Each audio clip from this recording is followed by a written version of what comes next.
एक बार एक सेठ अपनी दुकान पर बैठे थे।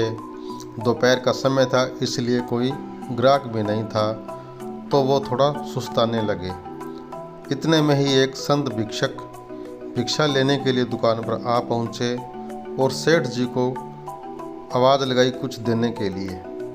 सेठ जी ने देखा कि इस समय कौन आया है।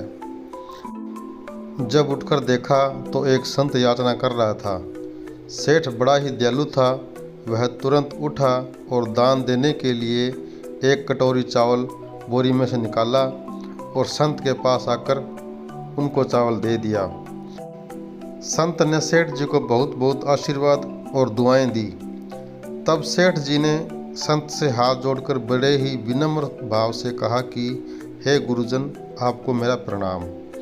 मैं आपसे अपने मन में उठी शंका का समाधान पूछना चाहता हूँ। संत याचक ने कहा कि जरूर पूछो।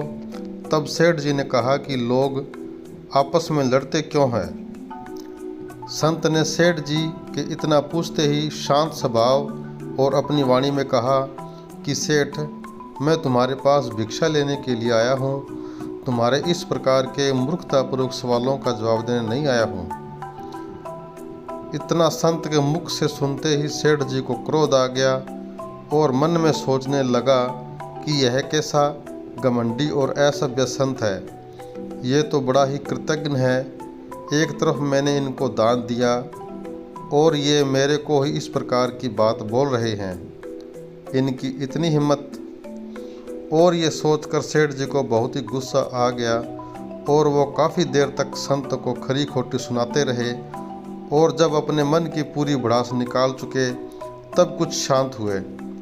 तब संत ने बड़े ही शांत और स्थिर भाव से कहा कि जैसे ही मैंने कुछ बोला आपको गुस्सा आ गया और आप गुस्से से भर गए और लगे ज़ोर ज़ोर से चिल्लाने। वास्तव में केवल गुस्सा ही सभी झगड़े का मूल होता है। यदि सभी लोग अपने गुस्से पर काबू रखना सीख लें तो दुनिया में झगड़े का कोई कारण ही नहीं बचेगा।